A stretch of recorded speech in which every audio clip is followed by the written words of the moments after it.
Mereka request, kita bikin. Kita ada beberapa juga bikin lagu-lagu luar negeri. Cuma kebetulan lagu Indonesia yang ini cukup viral sampai keluar. Jadi adik-adik saya tuh biasanya dapat info dari manajemen, oh ini lagi viral, manajemen mau mengkonsepkan bikin tentang lagu Shantik ini.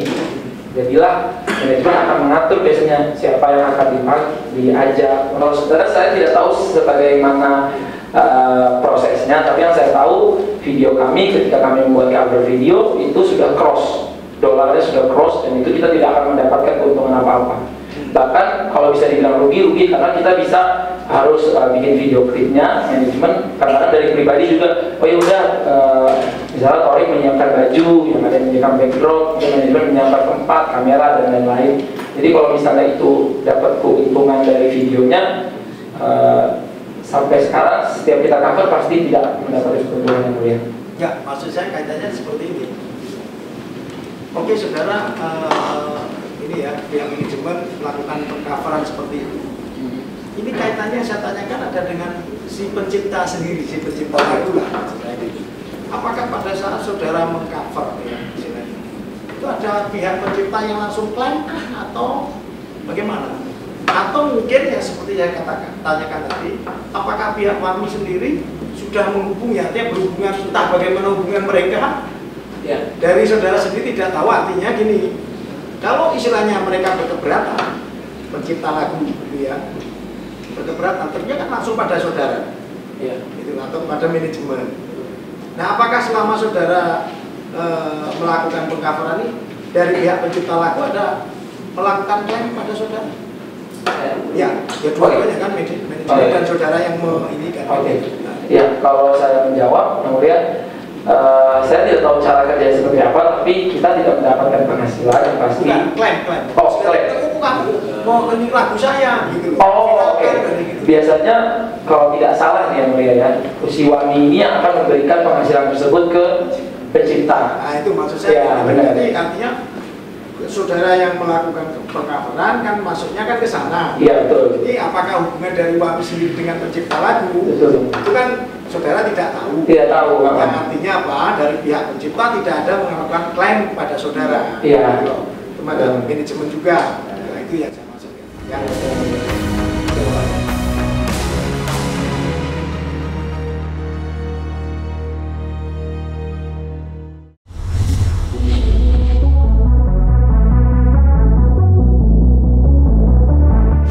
Tadi sidang berjalan lancar walaupun ada break ya, ada break beberapa saat.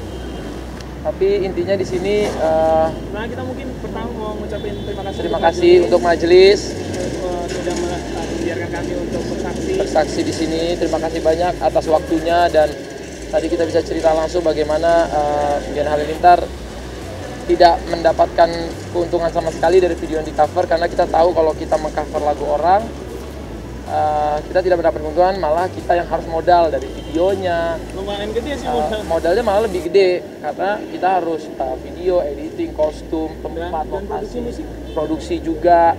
Itu dari manajemen akan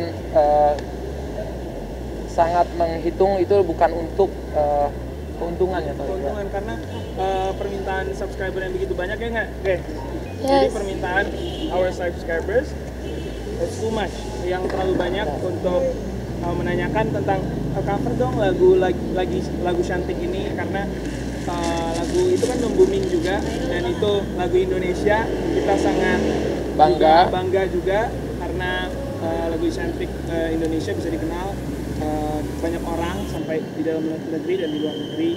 Jadi kita ingin ikut berpartisipasi soal perubahan lirik itu karena yang menyanyikan banyak dari anak-anak kecil, adik-adik kita, bahkan yang gedenya Bang Atta dan Abi nggak ada dalam video itu karena liriknya itu disesuaikan dengan anak-anak kecil. Bukan maksud ingin merubah sedikit pun konten atau menegatifkan lagu itu, malah ingin lagu itu juga bisa dinyanyikan oleh anak-anak, untuk orang tua, untuk sesama saudara.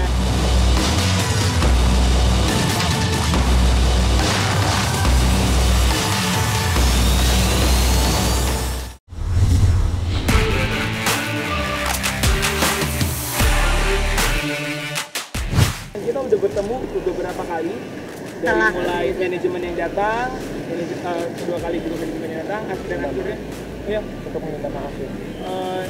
Untuk mengklarifikasi. Dan akhirnya kita sekeluarga juga sudah sempat datang ke kantor Naga Suara saat itu. Kita mengklarifikasi di sana, ingin bertemu, ingin belajar, karena kita sangat baru, sangat awam di dunia musik, di dunia hiburan juga kita sangat awam ya Bang ya. Karena memang Gen Halilintar kan juga sebelumnya sering sempat juga mengcover lagu-lagu luar negeri yang di request juga oleh banyak masyarakat, dan waktu Gen Halilintar mengcover memang penghasilannya diambil, tapi kan kita tetap bisa berkarya di YouTube-nya kita masing-masing. Apalagi ini YouTube yang dikelola oleh manajemen yang mungkin manajemen kita ini awam untuk masalah-masalah hukum, copyright dan lain-lain, tapi yang pasti memang pembuatan lagu ini kita manajemen dan talent juga adik-adik saya tidak mendapatkan keuntungan peser pun, tidak seperti yang berita-berita di luar sana kalau kita merugikan atau seperti apa. Wah, saya tidak tahu. Kayaknya itu manajemen kita.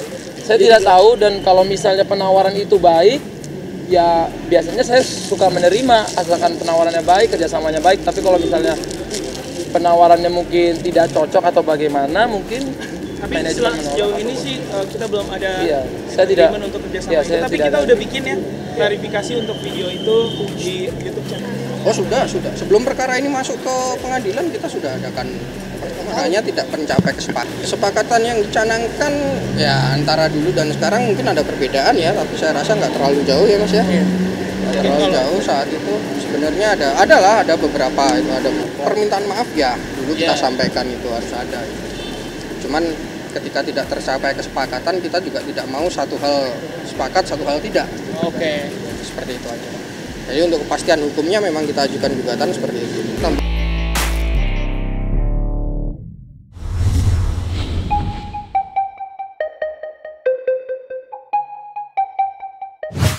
Keberatan tadi dalam sidang pun sudah kami sampaikan bahwa karena kualitas saksi yang dihadirkan, kami keberatan untuk diperiksa. Kenapa? Keberatannya boleh jelaskan apa?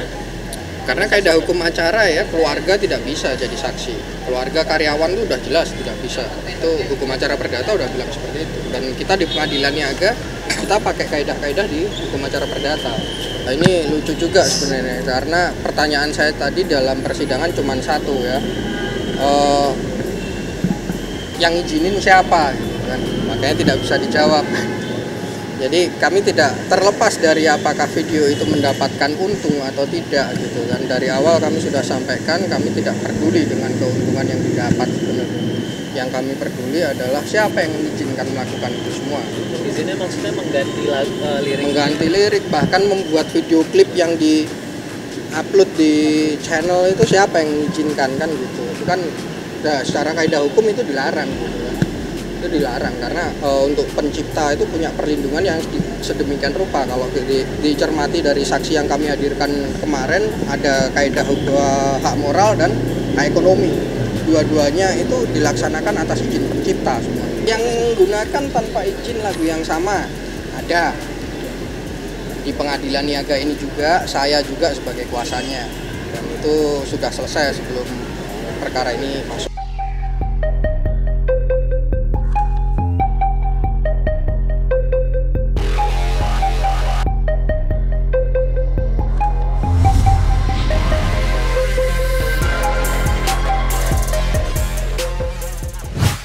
Materialnya gini, ukurannya karena ini pelanggaran hak moral. Kalau kita bicara sebenarnya bicara gugatan kita nilainya X gitu. Kalau kita bicarakan lagi ke masalah pelanggaran hak moral itu kan susah diukur. Apakah itu bisa diukur dengan nilai sekian? Kan tidak juga, tidak mewakili juga. Kebetulan pencipta lagunya ada di sini juga. Beberapa kali kok ada yang cuman lewat telepon ngomong, "Mas minta izin ya." Itu juga cuman ya aja ya Mas ya. Selesai gitu. Nggak perlu yang ribet gitu loh. Dan dalam kasus ini adalah ketika kita tanya izin dari mana gitu. Emang banyak ya lagu-lagu Shantik itu kan viral nggak karuan. Jadi yang pakai lagu itu banyak, dan banyak juga yang berizin. Terus untuk beberapa misalnya yang belum berizin sempat kita tegur juga selesai baik-baik sebenarnya. Ya, selesai begitu aja gitu. Artinya ada kesepakatan juga ke kita, akhirnya minta izin juga ke kita gitu kan. Jadi memang seperti itu. Oh dihapus. Pertama kali bertemu itu kebetulan waktu itu belum ada kami selaku kuasa hukum, nggak dinyatakan langsung dihapus gitu kan. Tapi kan permasalahan kita bukan masalah itu tadi, ekonominya dapat berapa bukan itu. Kembali lagi ke ini masalah hak pencipta, ini hak moral dan dilindungi hukum, itu ada hukumnya. Nah, semua orang tuh kedudukannya dalam hukum sama gitu. Bahkan Gen Halilintar gitu. Dan itu undang-undangnya jelas kok, 28/2014 tentang hak cipta.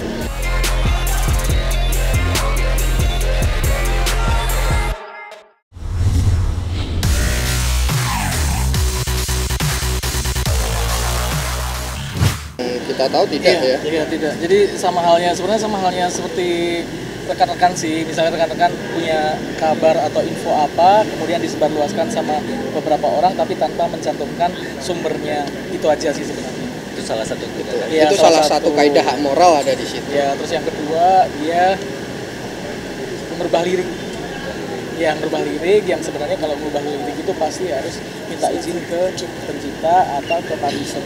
Ada, kita kalau tidak salah di gugatan saya sudah saya pretel itu tentang apa sekian itu ada. Dan kebanyakan memang yang paling banyak nilainya ada di hak moral, karena kembali lagi hak moral itu kan sifatnya imaterial, susah ukurannya.